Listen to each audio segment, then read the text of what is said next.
Hey folks, it's Kozzi here, and I'm just running out my first test video for a draft, mainly to get through all of the bugs and see what technical issues I have. Already I know I need a new mic, so I apologise for the slightly cruddy sound quality.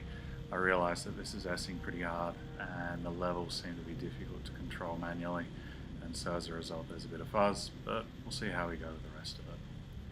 So I had the idea of creating some draft videos for a little while, but never really felt quite enabled enough to give it a shot until last draft I finally managed to hit into master level. And so after previously having a couple of 1-7, 2-7 drafts and then having a good run, I thought, why not? I might as well give the video a go. And then the cricket was on, decided not to, and in one of my matches that I managed to play well against, went up against John Fingal and really wished I would have had that on camera.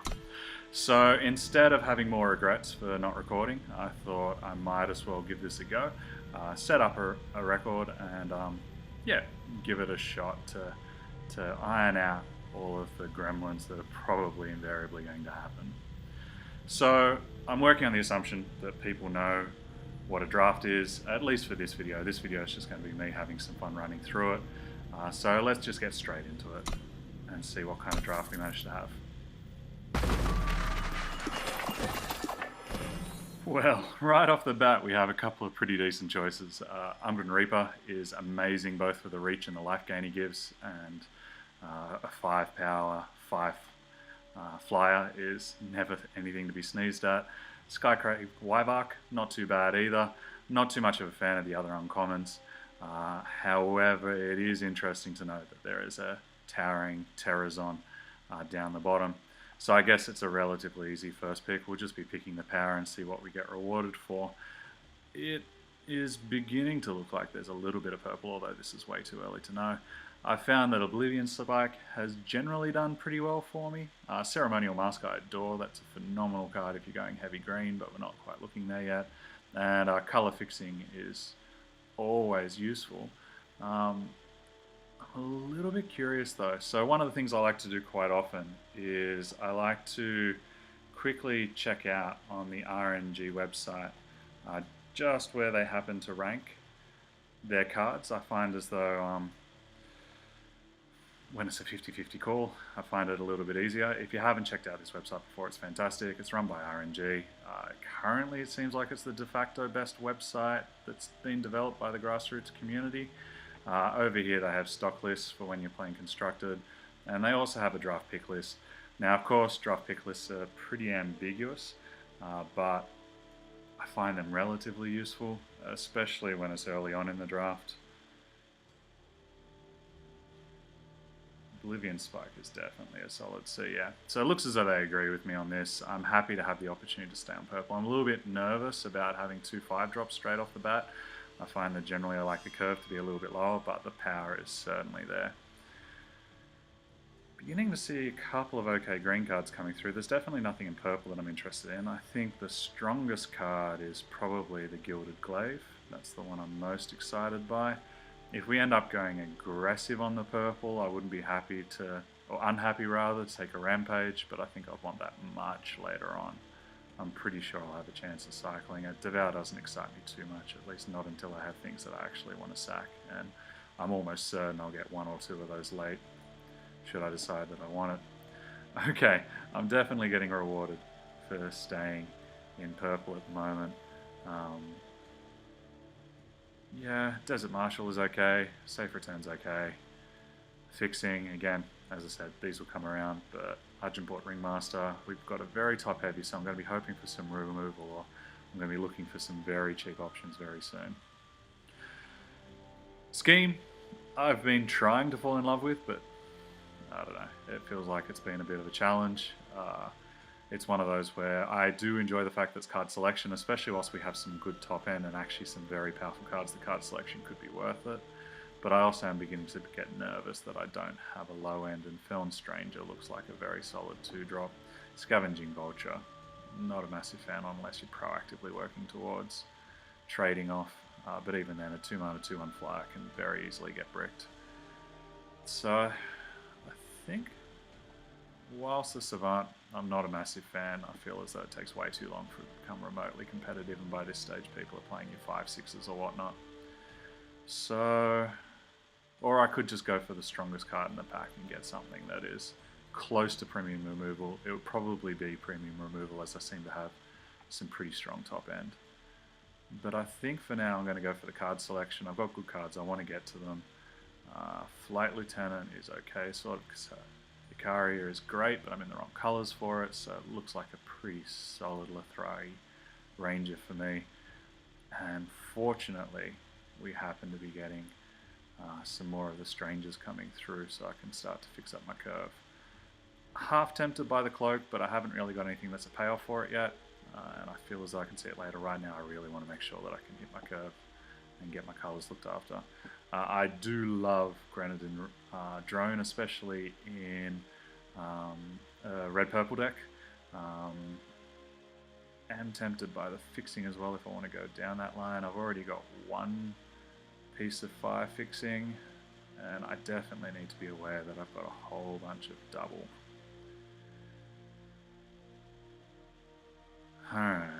This is going to be one of the ones that I'm definitely going to regret in a little bit. Given that one of the Premier 3 drops likes to have sacrifice creatures, I think we'll take the Grenadin Drone and wait and see what else we get. Not a massive fan of Hellfire Rifle, I don't think it's very good at all. Alchemical Blast is solid, Violent Gust is great if I'm going to be in blue, but it doesn't look like it, so we'll go for something that I've got a slightly better chance of picking. Spirit Drain I find is overpriced for what it does. Premium is kind of cool, I do like the shininess, but I think we'll take the Devour and just see what direction this draft takes us in. A Haunting Scream coming through late is definitely interesting. It could be the kind of thing that if we go into purple-blue, I could appreciate it. So I'm not in the colours for the Hunting Tyrix. I guess that's how you pronounce it. Definitely not in the colours for the Terrazon. I'm not too unhappy with getting the Ranger if I end up with red as well, because I can definitely find some ways of making that evasive and getting through early. And I think I'd rather take the card that I'm guaranteed to be using. Grim Stranger, what's that? Double damage Strangers. Oh, not double damage, okay, so deal on attack. That's really curious. I'm definitely seeing a little bit of blue splash going around. But I think my real decision is over here. Actually, I don't really think it's a decision at all, even just quickly looking. I'm relatively chocked up and I want to make sure I've got things to do early. Whilst the Warband Chieftain is amazing, you can play it around it when you know what you're doing. So I feel as though I'd rather go for the slightly more conservative pick. This is a pack that makes me happy to see that there are so many purple cards available. Knife Jack I've been underwhelmed by. You seldom have a deck that is as tempo oriented as to want that, and if you do, you probably be wanting Grenadin Drones. Amethyst Acolyte is solid. Oftentimes it will turn what should be a blocker into something that's too small to block, and even though I'm trying to get on the front foot a little bit here, it could well be that if I see more removal I'm going to be ending up more controlling, so we're going to take the removal. Not quite unconditional, unfortunately, but you know, it is what it is. Tempted. No, I've already got enough of those. I shouldn't be doing that in the video, but I do. So we have the Overcosted Stranger. Don't love him. It's interesting to see that time has been so open so late. That's actually a relatively good time card. 2 mana, 2/3 blocks a lot in this format. But I think ultimately my decision is going to be between Rally and Knifejack. Although interestingly, I haven't even really committed to fire that much at all, so perhaps I should be thinking about moving out. Hero Fledging is something that would convince me to move, especially as I've already got a Gilded Glaive and a little softer flyers. I don't have enough tokens yet to make me excited about this. But is this significantly enough better than the Knifejack? I don't think it is. Quick Draw I'm definitely very happy to see. It's exactly what we want in this kind of scenario. And yeah, geez, time is definitely open. there are some things going quite late which I should keep an eye on. Although by the same time, beginning to see some really nice fire cards. Like Ornate Katana, I think people just must value it a lot lower than I do. But generally you're playing an aggressive low to the ground deck, so you don't have too much card draw, and that is effectively card draw in your deck. I think it's amazing. Xenon Destroyer has always done work for me. If I had... Well, I've actually got 2 ranges, so that's what makes me really begin to think about the Rampage, because when you attack with your 2-2, they block with your 2-2 and you go over the top. You're basically paying 2 mana as a removal spell, get in a couple of damage and pump it up. Although that will go late, these won't, so I think if that's the case, I'll be looking at the Katana. Spider, I find, generally trades up. I'm not too much of a fan of the Pyrodept, generally gets blocked by 1/1s, so I think that's the call. Obsidian Golem is a gift at this point in time, as is the Smuggler's Stash. Now we're really beginning to get an archetype that we're thinking through. I'm aware that I had the Dead Return go through, but when you have a Smuggler's Stash and you start to build around it with weapons and creatures, that's your end game. You know exactly what you want to be playing for. Funnily enough, after all of this, I realized I didn't actually swap around my video. So again, technical difficulties, but live and learn. You heard all the picks. Just to quickly go through them again, though, we can take a quick look. We had the top end. So this is the end of pick 1 and 2. Our very first pick was the Umbran Reaper. Very quickly, we started to fill out a top end with the Ringmaster Spike. Stash came through late. A little bit of a mid here with a bit of card selection, a little bit of removal, but not much, and then we're beginning to look at the lower curve stuff. So I'm hoping that this is going to head in the direction of an aggressive deck with the ability to just top with 1 or 2 of the 5+ drops. I feel as though that's the best way for me to be going. That being said, we have a raid leader that is tempting. It is another 5 drops, so I need to work out just how heavily I want to go there. Or again, another ranger if I really want to commit to the archetype, which I think I do. Double red is a little expensive. At the moment we're very heavily purple, so this could be a pick I regret, but let's go for it. I realize that there are some very good blue cards, but I want to give this a shot. We have the choice between the Outland Sniper and the Premium Execute, which probably shouldn't sway my decision, but often it does. Outland Sniper I found is excellent. It does exactly what you want it to. It's a creature that generally also gets some form of card advantage. It kills a 2/2 that's sitting around that allows you to attack in, and what looks like a chump attack actually turn into a trade. I found that there's times when I'm up against weapons and he can just do the last 2 points of damage to remove the weapon, likewise the 2 damage on the exhausted unit. But I think as I'm trying to run from the front,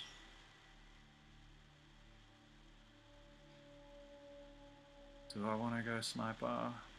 It is double.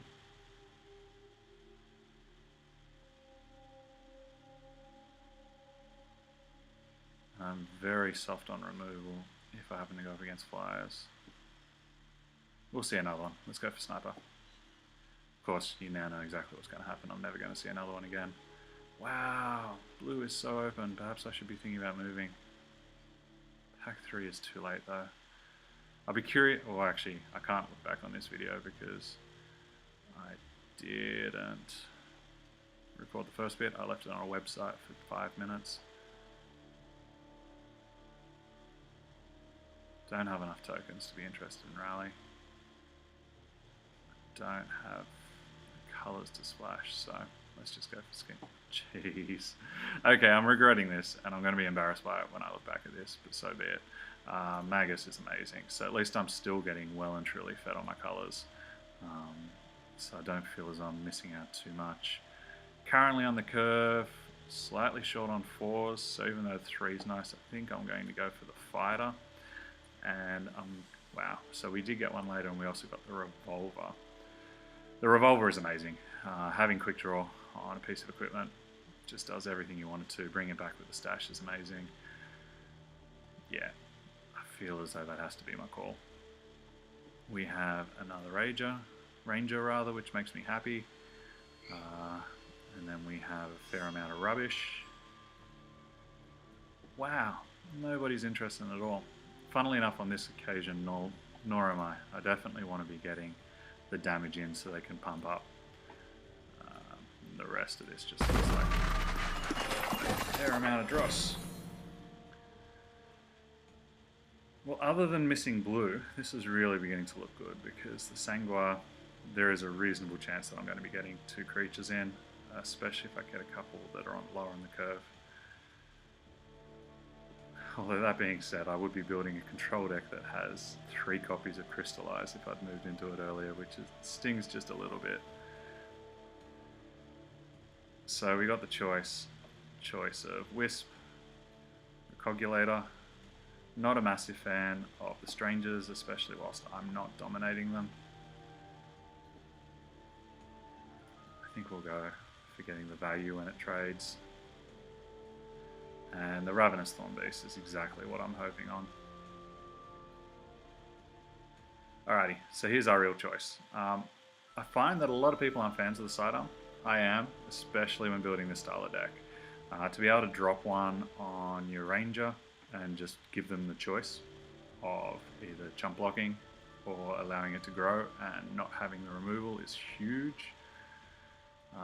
The Chieftain is nice as well, although I'm not super evasive, which makes me less excited, so I think it's the sidearm for me. Trying to stay disciplined. That's a very, very pretty Thornbeast, so that'll be going in my deck. And then we keep regretting a little bit of blue. Although this often goes late, I think people don't realise just how good it is. The Daze is the most likely card to get played, although I don't like its chances. We'll get rid of a False Prince, and we're beginning to get a bit starved out here. So none of this matters super for me, although this is nice. Have I already got a copy of Rapid Shot? I think I saw one earlier but didn't pick it. I think I prefer to have that for a bit of surprise reach. And a scheme right at the end. So now it's time to build. The way I normally like to build is in the colors that I have. I literally throw in everything and anything that could be vaguely interesting.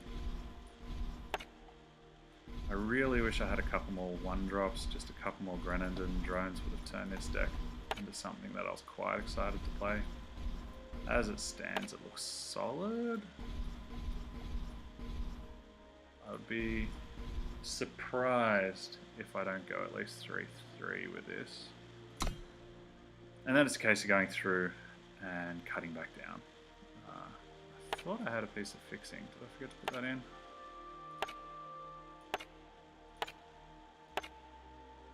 No. Okay. I must have picked something else and forgotten about it. So going through with the Rages, I definitely want to keep the Ghost form. That's going to give me a little bit of evasion to get my cheap guys in. Rapid Shot's a good combat trick. Daze is probably going to be one of the quick cuts. Devour is okay because often when you're playing a deck that's aggro on the curve like this, you'll find yourself with 1 or 2 creatures that can't quite get in. They now get blocked out by a 3-4 or a 4-5, and so you're really wishing to get some kind of value. This is some kind of value. I prefer the red one that costs 4 that allows you to sacrifice a creature and do 5 damage. That's really good, but you know, you can't have it all. Happy with this. How many 2s and 1s do I have? So I have 1, 2, 3. 3 plus 4 is 7, 8, 9, which is about right. Blast I think is soft. The Life Drinker is good, especially as I'm going to be stashing it. We definitely don't need that many schemes. Outrider isn't evasive enough. Cogulator could be something that I drop.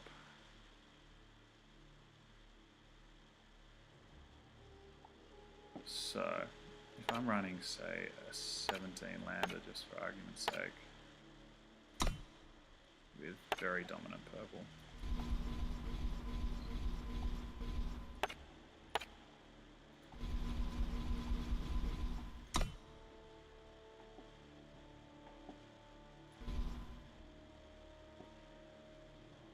And I'm looking to cut 4, and if that's the case, I really don't want this many 5s.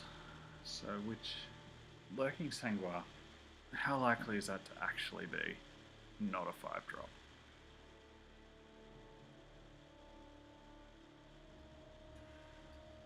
can always get that in. I don't think too many people will be blocking if he attacks on his own.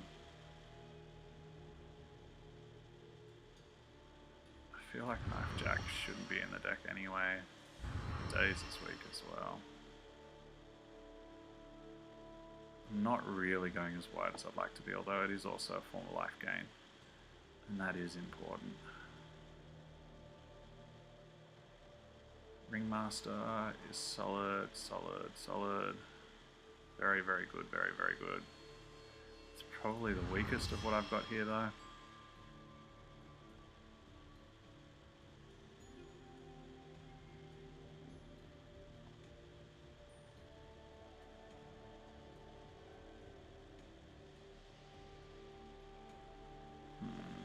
I definitely want 4 of these. My whole game plan is based around it. I definitely want my combat tricks. I need to find one of these at the top here. So, Argenport Ringmaster. How likely is he to be valuable? I still have 2 ways of getting him in, so long as the opponent doesn't have removal. And likely the way this game is going to be going is they're going to be trading off with me, so he's probably going to be getting some value. I need the evasion, that's my whole game plan. I think this is too good to drop. It's an embarrassment of riches. Which is the weakest of these? I'm pretty sure, although I don't often play graveyard decks, that... No, the +1 checks rather than is a static effect, so perhaps that is the weakest.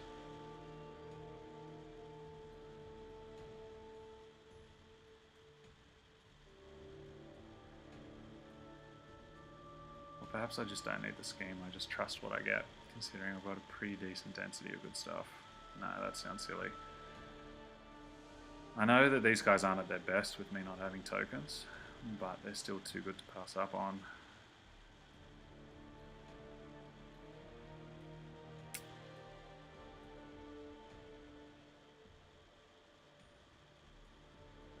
It's a very rare form of card draw for me. I think it's between these 2 pieces of equipment.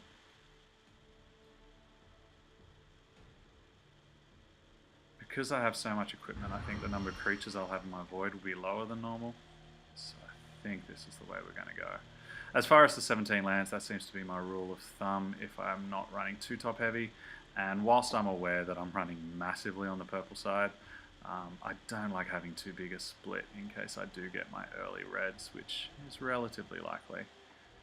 Of course, we now know the minute I do go to the game, I'm going to be paying for it. So let's see how we run. I'm not sure how many games I'm going to be playing. The cricket's on in the background. I actually chose to do this basically whilst the tea break was on. But the cricket does look as though it can be interesting, so we'll see how we go. One of the things that I really enjoy about this draft format is the mulligan system. I feel as though generally, so long as you build your curve around it, you're guaranteed of a decent matchup. It does hurt because 1 loss is a third of you being knocked out of the draft, unlike in, say, Magic, where you can still come back. And so it's one of the reasons why I generally prefer to be drafting more aggressive decks. I also find it's what I know how to play more naturally. But yeah, we'll see what happens. Hopefully we'll find ourselves an opponent relatively soon. It's one of the joys of playing in Australia. Oh, you got him! Sorry, if you don't know what happens in the cricket, at the moment Pakistan is 6 for 101 and Australia is trying to get them out to win the test match despite us only having, what, 2.5 days play with all the rain in Melbourne. And I've got it on the background in mute because I don't feel as though it's fair to have the cricket commentary on in the background. Although I probably could learn a couple of things from Shane Warne, which is probably the first time someone's ever said that sentence. Alrighty, automatic mulligan, just nothing to do. And this will be much better so long as I can get myself an early creature. I get not a fan of putting this in a limited deck. Too rare that you get benefit from it. A 1 mana 1/1 is effectively, you're paying a cost, you're paying a whole card in it. So yeah, I'll have the option of either using the Life Drinker or the Thorn Beast, depending on where we go. I think a lot of it will depend on what his next 2 turns look like.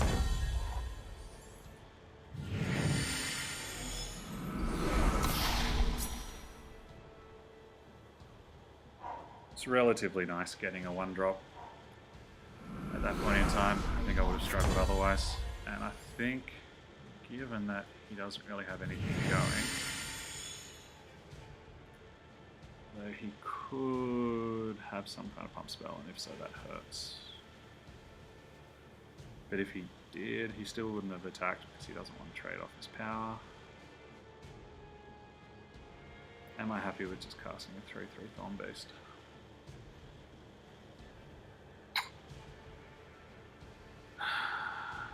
The likelihood of me sacking anything to the Thorn Beast is next to 0 at the moment. So I feel as though just getting a 3/3 in and letting him use his mana and then attacking him once he's tapped out is probably where I want to be.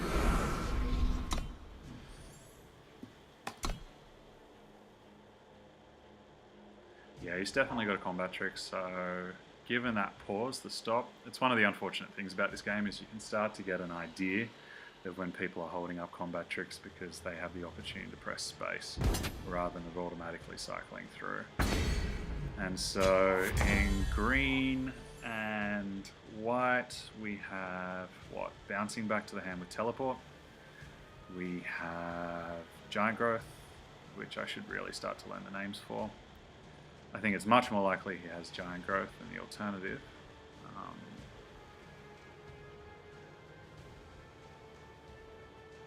I still really don't want to play into either of them too much. If he's missed his whole turn and hasn't developed, then I'm perfectly fine doing the same, although I'm sure if he would have had the giant growth, he would have used it then. So let's see how this goes.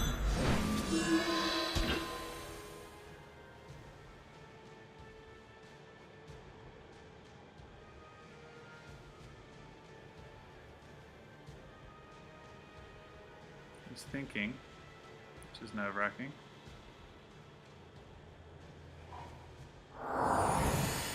Okay, safe return. That's not too bad because I still have a blocker up. He's not going to be able to get rid of my weapon yet. It's probably the best out of the 3 options.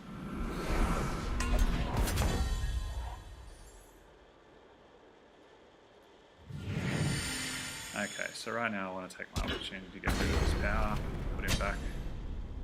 And I have a choice. I can either equip up and swing in, which I don't love the look of, or I can run the mages and look at... Unfortunately, you still get the 1 trample damage over, but that's the way it is.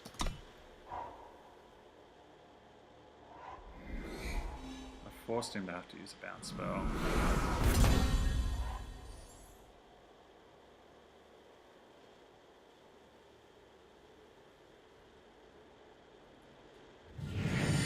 Okay, so losing my weapon doesn't hurt as much, other than the fact that his guys have big butts. I think the first thing I want to do is I definitely want to be attacking in with my Magus. If he chooses to block, I can be dropping that down to a 0, so I don't have to worry about it too much. So if that's the case, I think we'll equip up, see what we get. And now the other choice I have is whether I want to go on the strong aggressive route. Which, to be honest, I think I do. I'm running 9 damage versus 4. He can equip up, and if he does, we'll work out what to do then. But yeah, other than that, we'll put the pressure on him.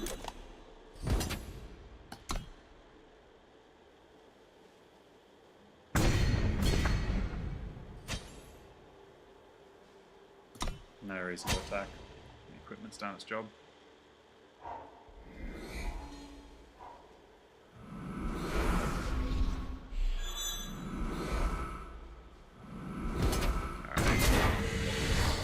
Going all in on the luck game plan.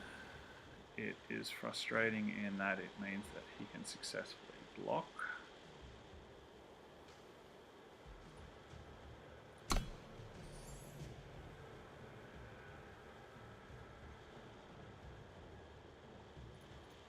If I attack with the Magus, he choose not to block, which is probably the most likely.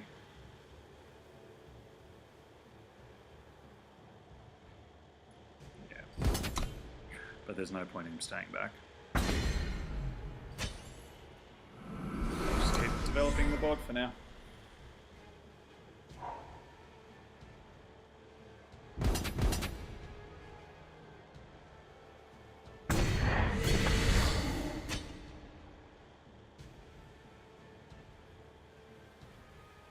Depending on what he does, we could be looking at attacking with all three. If he double blocks, then I trade off, so be it.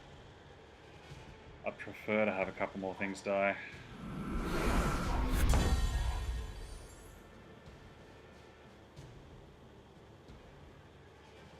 Before him infiltrating, but sometimes beggars can't be choosers. I think it's a relatively simple choice. The Ranger's not going to be doing anything this match, even though I'm not going to be able to develop yet. So if I swing in, he can block. How? He can block with a 3-3, and if so, that's still not enough damage for lethal, so he'd need to triple block in order to kill my Thorn Beast.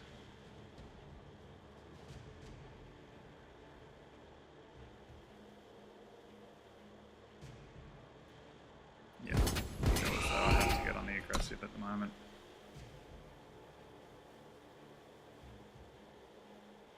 Whilst you can do a double block here, I feel as though that's what I need to offer.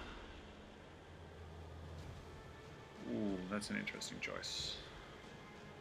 I think we need to get rid of the evasion. I'm not too worried about losing him, because we'll be able to bring him back sooner or later anyway.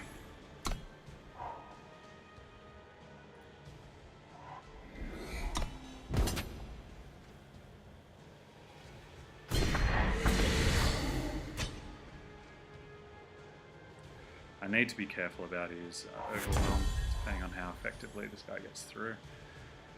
I can't exhaust it because it has endurance. If I exhaust him and attack, he'll be blocking here, taking 6, which really isn't enough to race effectively. If I cast a Smuggler's Stash and bring back the Life Drinker, I'll be able to kill that, reducing the clock, because at the moment it's too fast for me.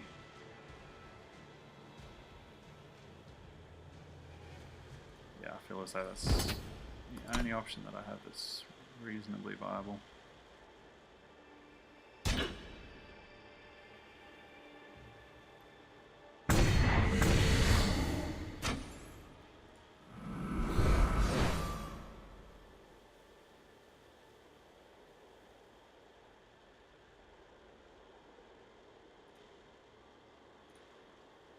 Not the best value in the world.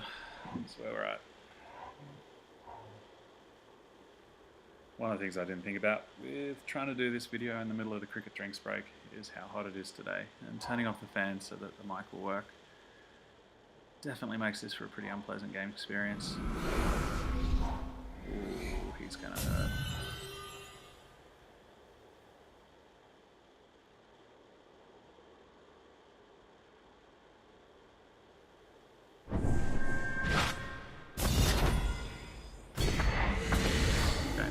Surprised at that, to be honest. In fact, I'm very surprised at it. On the bright side, it gives me the opportunity to play the way I always have been. Ooh, he's letting it go through because he believes he has lethal on the swing back. So be it.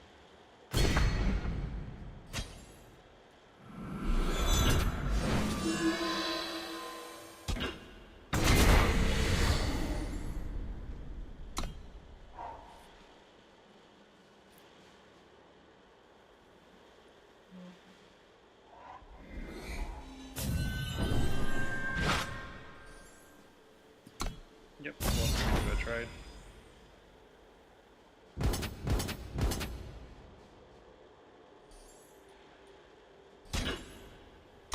Have to 2-for-1 myself, but it is what it is.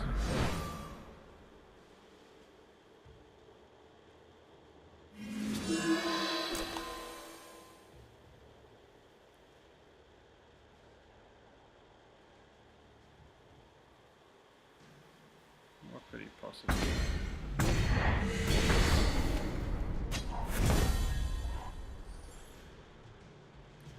Does any of that help me?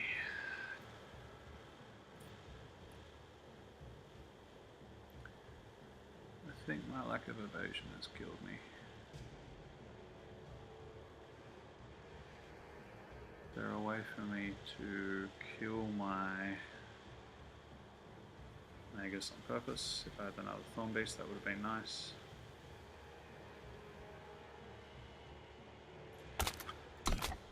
We are done.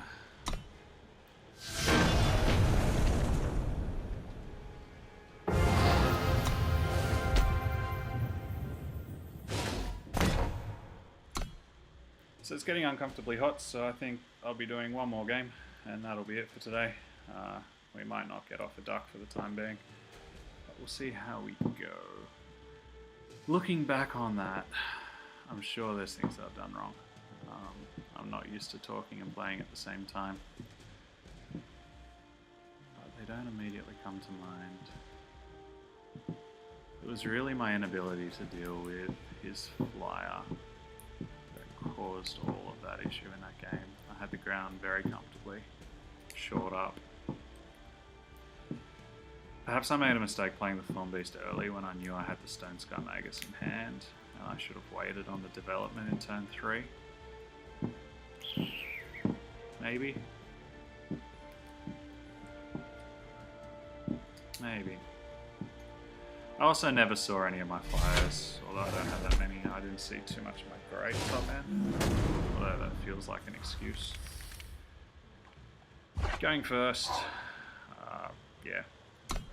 Creatures and spells, because of how often you can just get stuck on double sigils of the wrong colour. I really don't like to mulligan a hand that's playable. I feel as though it's the same rule of thumb as in Magic, where if you see 4 lands and 3 spells, or vice versa, then you're pretty happy.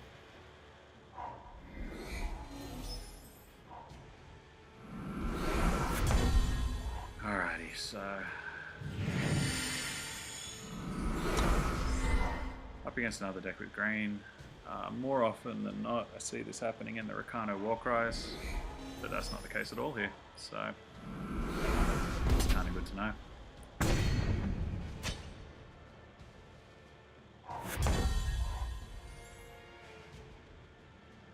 Alrighty, so out of all the creatures to sacrifice, the Ranger's not one of them that I want to do, so I think even though I'm losing some of my power efficiency, I think I'd rather just set up for a double block shift turn and then get ready to play my Thorn Beast later on.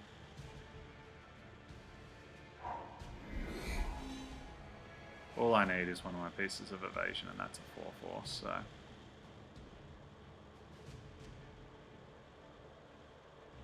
really not interested in throwing it away. I personally think this is one of the most underrated cards in Limited at the moment. You saw exactly just how powerful it is against a lot of decks that play 2 mana 2/2. That's the reason why I didn't want to sack him. That's very, very fortunate.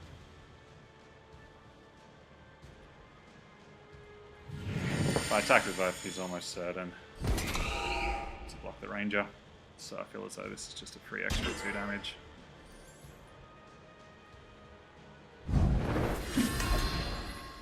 And now we have exactly what I was trying to express earlier on in the draft, where the overwhelm damage allows me to not only get extra damage in, but it's effectively a 2 mana removal spell.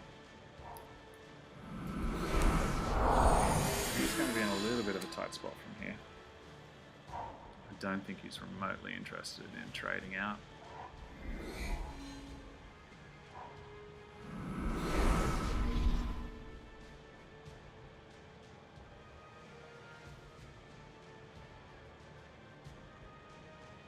Very, very slow build running Sanctuary Priest. Very slow build. I guess you do see a number of token stacks that are pretty disgusting, but I'm still surprised to see him run it. Perhaps it's his 23rd card or so.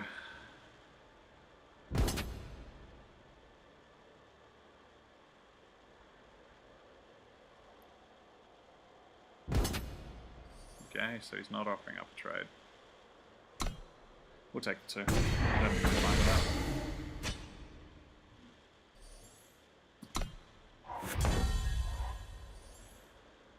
Getting a little bit sigil flooded. I imagine he'll take the trade if I attack in. I don't want to offer that. I'd rather have a 5/5.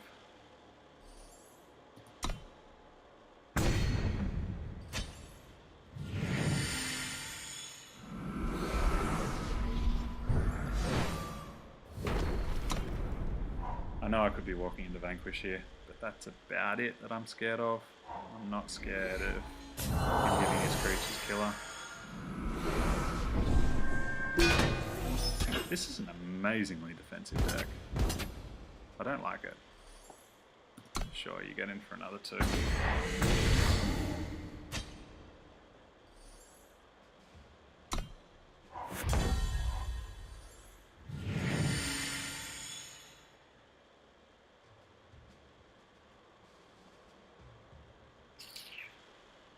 Yeah, okay. Actually, I don't believe I want a 2 for 1.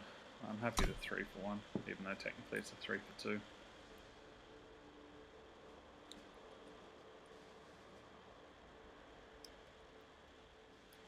I've just got too many things that pump up my guys.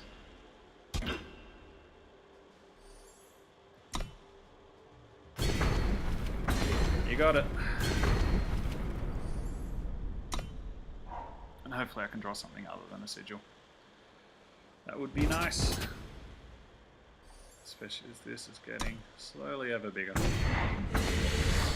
I imagine with him playing armor, he's definitely got weapons of some description. It's not a sigil. It's not exactly what I wanted. Would have been nice last turn.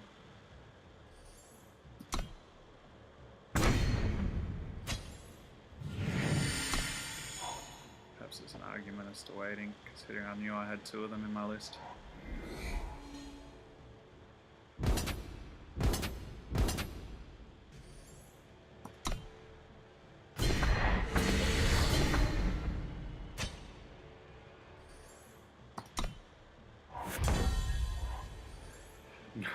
Not a very useful draw at all. You know, if they're chipping at me 3 a turn, I'll keep trying to chip at them for 1 extra too. The rapid shot is worth noting that it's also extra reach at this point in time. Yeah, he's definitely got weapons of some description that I need to worry about.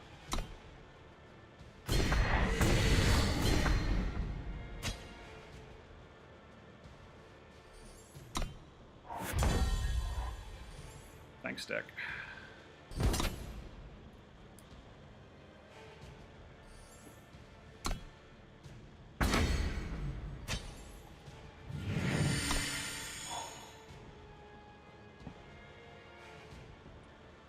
So he's currently got me on a what? 4th turn clock?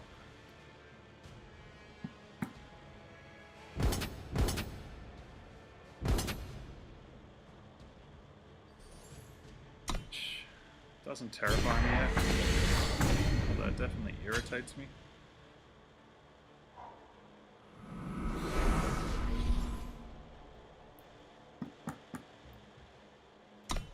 That evasion is a little bit of a problem, although this is exactly what I was hoping to draw. Not exactly, but in the vicinity of it.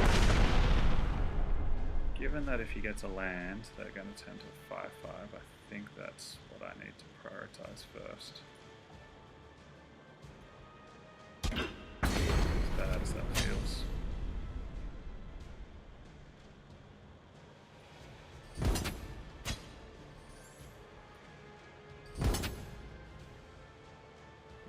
I need to keep attacking. I'm not going to be winning this if we all do nothing.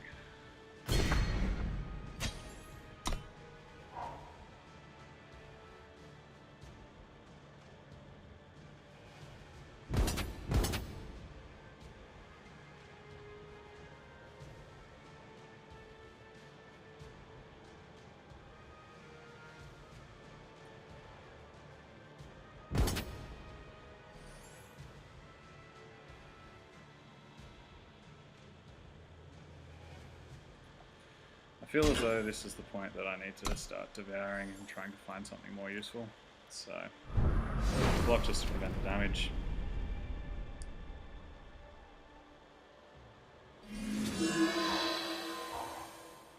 It's a good draw. It's exactly what I need in a scenario like this too. A little bit too late. Would have been nice to have it. Could have kept the weapon, but so be it.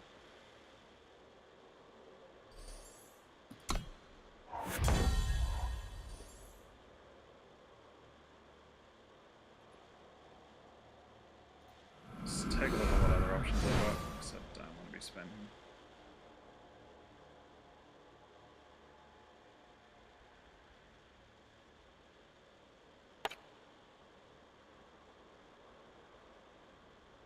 I think the lifesteal is the most important thing right now.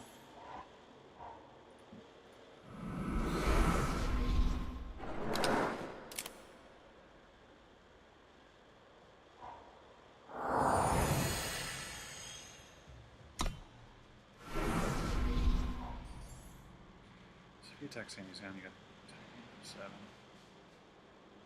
If I can get him to 8, he'll be going up to 9. And then it can be threatening unblockable lethal. Which is a place where I want to be.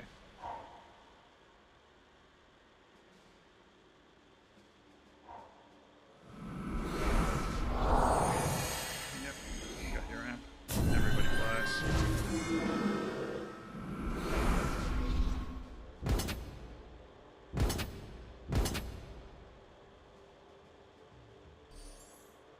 Taking 7, which is fine by me.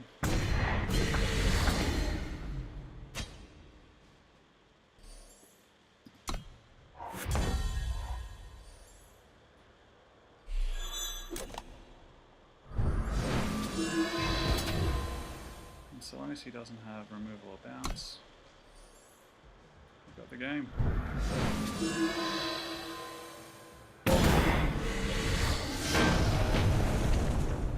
Well, that was far tougher than it needed to be, I'll say that much. Man, oh man, oh man. Way too many pieces of sigils in a row.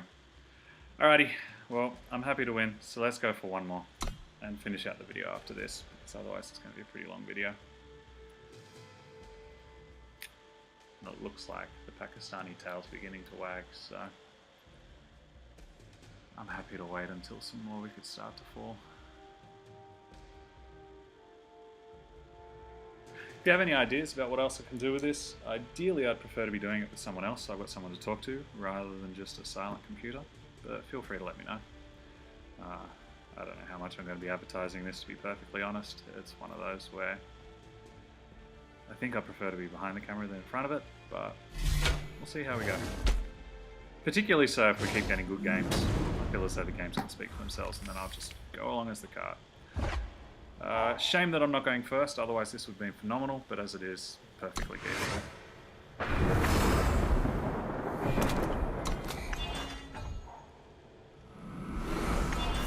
Looks like he's going to be trying to be playing aggressive too. So we'll have to be a little careful of how quickly he comes out of the gates. Especially as this is now looking like a walk right deck. I guess in one respect that made my decision easy because I can't block the outlaw anyway. But I do need to have a plan for how I'm going to be able to get to my runic revolver before he does too much damage.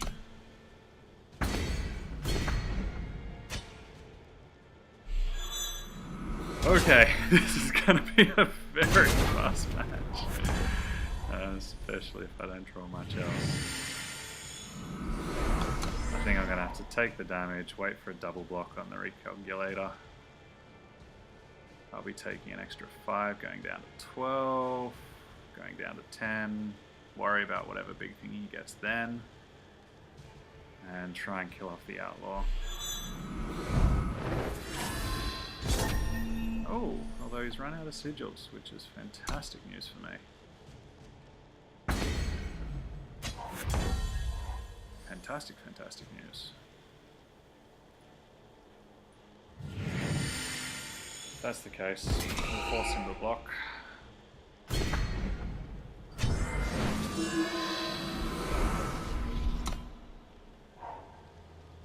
I'm going to be pretty happy, even though the Recogulator is going to die, to block the Outlaw here. Primarily because it gives me more jump blockers, which is exactly what I need at the moment. And I just need to buy some time. It's as simple as that.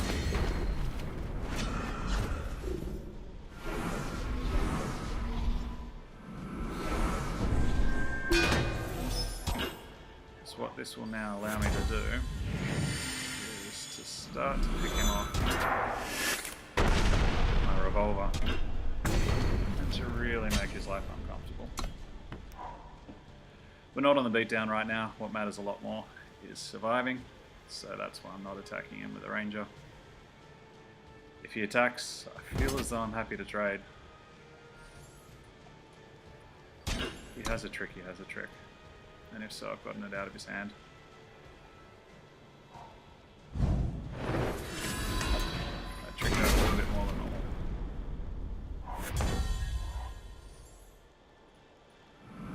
Let's see what help we can get. He's either got a bolt or something else.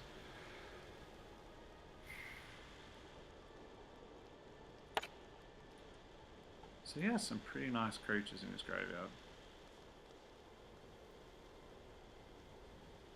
Stonescar Magus only does anything when he dies, and that'll be in 2 turns time. Yeah, I feel as though I'm happy to work towards this as a goal. It wouldn't surprise me at all to learn that he has a bolt. If he does, I'm not going to be saying it now, that much we all know. And if need be, I'll gain some life and draw some more cards.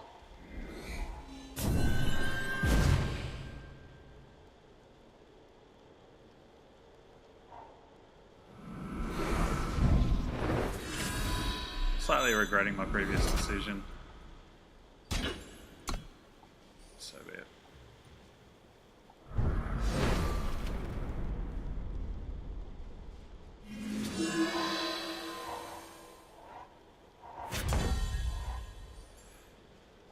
Okay, so what are my choices? I have access to 7 power, which means I can attack in. He's very unlikely to block. Either have myself a 5/5, he's relying on getting a sigil, and have a 2/2 as well. Or even have the 3/2. If I play the Ranger, whatever he keeps back, I could later use the Guerrilla Fighter, even though I'm not super efficient on my mana. Especially as if next turn I draw another sigil, I can play both the Ringmaster and the Rager. Yeah, I think that's it's just too bad. And if that's the case, I don't even want to give him the option of trading. Although this one, he becomes a 5/3. So yeah. Let's see what he does.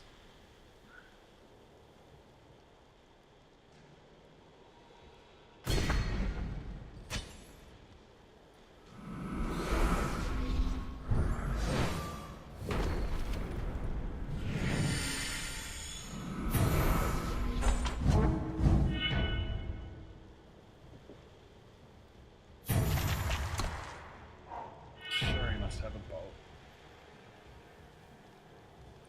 Or you have that 1 damage and top creature gets +1/+1. That could be the other thing you could have.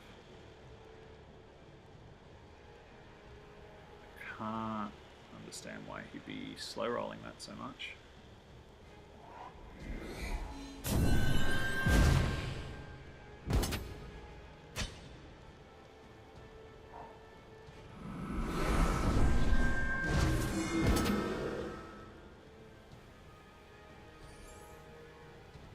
Am I happy to double block? Yeah, I'm happy to. Actually, do I even need to do more than double block? If he has a pump spell, it goes to 8.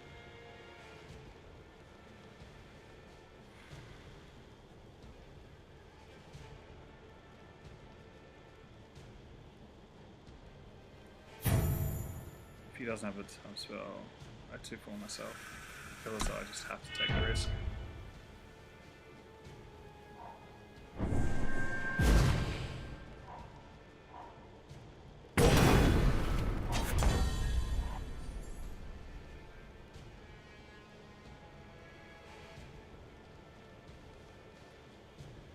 it's worth killing him.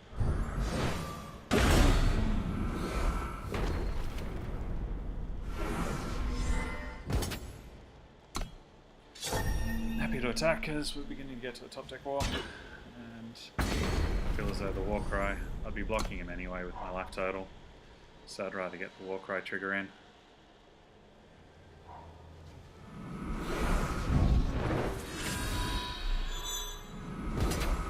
Sure.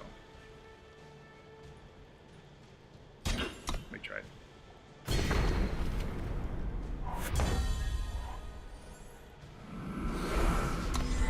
That's a very timely draw so long as my Ringmaster survives the turn, and if it survives then I can't see myself losing. So let's see how we go.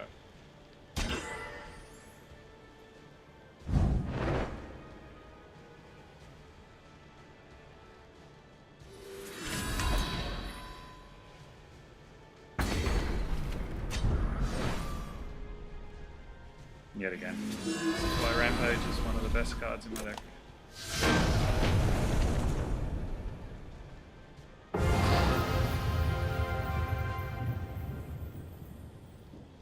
But there we go, folks. Up to 2 wins after a bad start.